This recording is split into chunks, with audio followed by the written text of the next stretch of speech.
the moment your love life changes.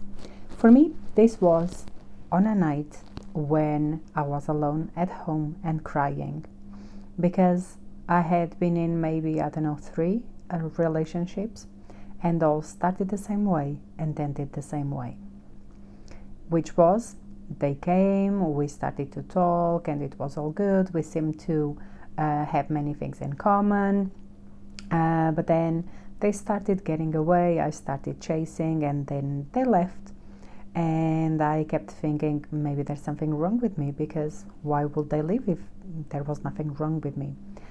And so I kept believing that and believing it until I realized that actually, of course I was believing it, because that was a belief that I had since childhood. For some reason, I always started believing from a young age that love would have to hurt, otherwise it wouldn't be love. And I know that many of us have the same belief, and probably because we watched all the movies where it is so romantic. Oh, they suffer a little in the beginning, but then they all end up together. And so that's exactly what happened to me.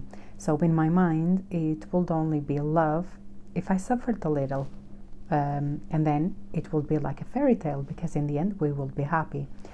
And then obviously I started attracting, or kept attracting, always the same type of partners that were those ones that would come and leave and do exactly the same things, or not exactly the same things, but I think you know what I mean. They would come, they would be nice, they would stay, and then they would leave. But that's, and when they were here with me, and by here with me I'm not saying living together, but in the relationship, basically what happened was they all made me feel like I wasn't good enough. So I kept believing that, I wasn't good enough. That's why love would hurt. That's why they would start. I would be really happy because finally somebody sees me for who I am.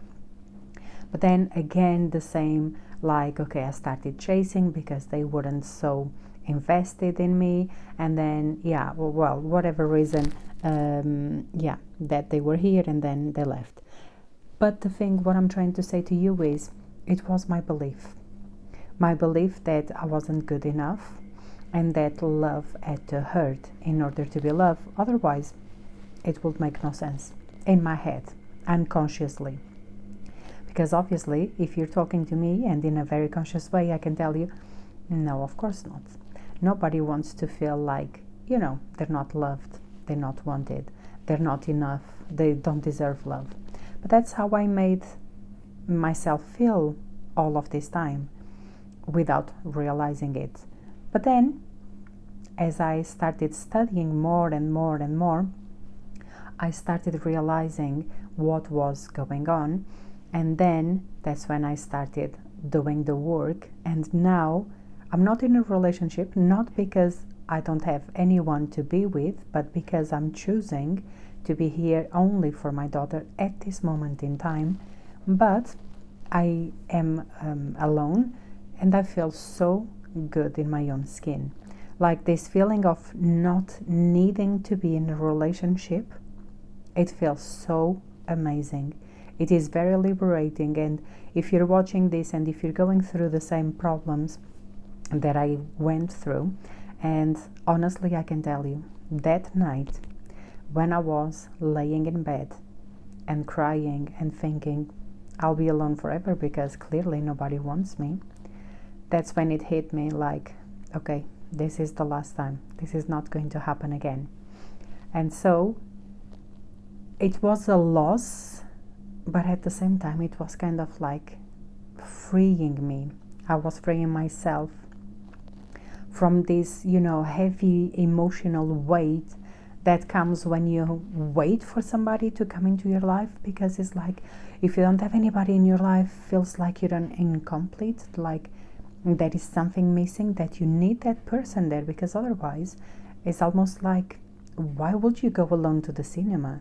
Why would you go alone, I don't know, on holidays? Or, it's like, it doesn't make sense, but actually it does. When you start choosing yourself, then you start seeing that You are so much more, you are so valuable, you are so worthy of being loved. And nowadays, yes, there are choices. I have people, choice, I'm not too sure if that was the right way of saying it, but yes, there are people that are interested, but I just don't want to be with anybody at the moment. I'm not saying that maybe in a year, or maybe, I don't know, in a few months I will or won't, I don't know. But I know that I feel so good now in my own skin and doing my own things. So if you're scared because you're going through this and you think that there's nothing after this for me, don't think like that. And especially the same way I could heal myself working on myself with all the tools and the techniques that I learned throughout me studying hypnotherapy, activation meditation, silent counseling, background and counseling as well. I can help you the same way, or somebody else can help you. But what I'm trying to say to you is that it doesn't have to be that way forever. So just keep holding in there and you'll see. You're gonna be happy again.